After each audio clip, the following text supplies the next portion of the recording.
welcome back to my YouTube channel, where today we are doing the 6-song roundup, episode 31. Admittedly, I made a mistake whilst writing this. I got halfway through and then I realised I was actually writing up episode 32, so that is put to one side for a couple weeks' time. So the first song we're going to be looking at today is Sabaton's Father. So this is 4.5-minute song, and as a Sabaton fan, I've loved this song since they dropped it about 2 years ago. It's been out for, like I said, 2 years. It's been a while. It's been a constant rotation. It was dropped as part of like these EPs that they were doing, whereas like a couple of their older songs with like 1 or 2 newer songs put in to like create a theme. And then recently I went to see it live in the cinema. It was the Tour to End All Tours movie, so they recorded it live and then put it out in cinemas, and hearing this song performed in that was insane and added another level to my enjoyment for this song. Like, you know, the lyrics are pointed, the vocals are always great with Sabaton. The guitar solo was magnificent. The instrumentation alone, again, as always with Sabaton, it's clean as fuck. They know what they're doing. They know how to compose a great song. Like, it is just overall from start to finish a bloody good track. So moving on, we have track 2, which is Steve Stevens, Ozzy Osbourne and Billy Morrison, Crack Cocaine. This is just shy of 5 minutes. This is your typical like old school rock song. The guitars are really solid. They have a good rhythm. Ozzy sounds really good on this, and obviously this is, you know, late into Ozzy's career, but he still sounds as good as he normally would. The chorus is simple yet effective, and there's this little comparison a lot throughout the lyrics between love and drug addiction and how they're very similar in, you know, how they make you feel, which is just always been an analogy that people have used throughout time. But other than that, the guitar work was really good in this. The song, I think it was a little longer because I was watching the music video, but again, you know, that just adds to the experience. I don't think there's much I would criticise. Yeah, fun, not a fun track because of the topic of it, but a good track. Moving on, we have Feuerschwanz with Bastard von Asgard, which is about 4.5-minute song. So I can't speak a lick of German, but I don't need to have fun here. It's Viking themes and a band that I enjoy a lot of their music. Like, almost everything they put out is fun, it's quirky, it's just a good listen. So it's an instant hell yeah from me. The feature of, I'm going to probably butcher this name, Fabienne Ernie from Alluviate was really good. The song is really well composed. The drums go really hard. The guitar solo was really fucking good. The violin accompaniment was a nice touch. There's also a little bit of bagpipes thrown in here and there, which is different. You know, not everyone could get away with bagpipes, but Feuerschwanz know what they're doing. So yeah, again, another solid banger from the Feuerschwanz camp there.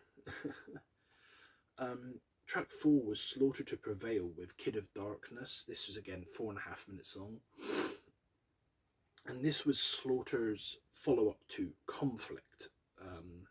They've been putting out a few singles here and there. I don't know if it's going to lead to an album or if they're just doing this for fun, but it was a good single.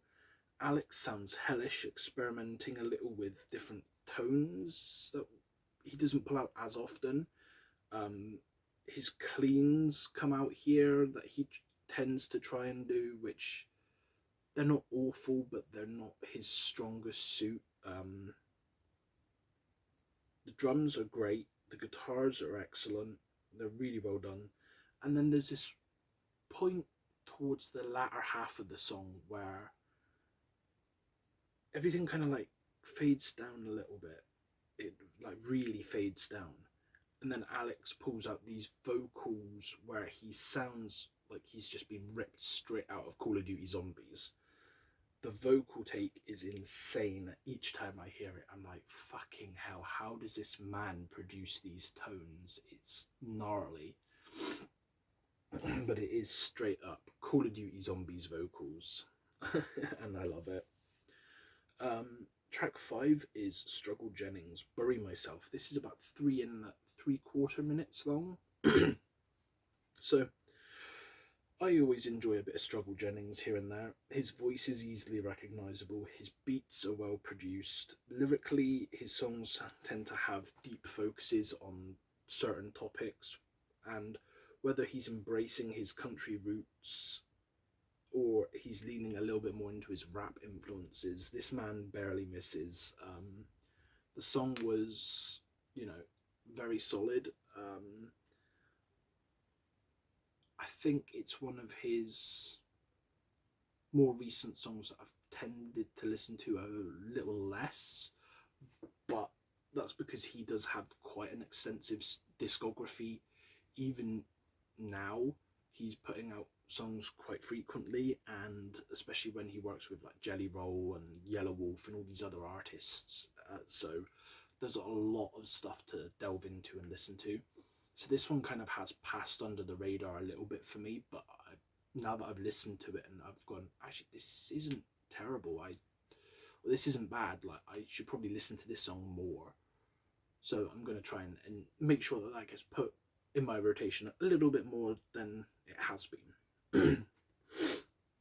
So that takes us to track 6, which is Periphery, Wildfire. This is a slightly older song, similar to Fire Schwanz's and Sabaton's. I think there's a couple years now that these have been out, but this one is 6.5 minutes long, and it's a doozy. So it kicks off immediately, drums going full throttle. The guitars are done superbly. Vocals are filthy yet so well done. Like, you can understand all the different like shifts and different tones that are brought out. Lyrically, it's what you would expect from a Periphery track. Like, there's stuff there. It's just you're not really listening to Periphery for the lyrics. You're listening to Periphery for the talent of the musicians and the vocals. For me, the cleans are used really well, like mainly for the bridges and the chorus, like, so they're not overstaying their welcome.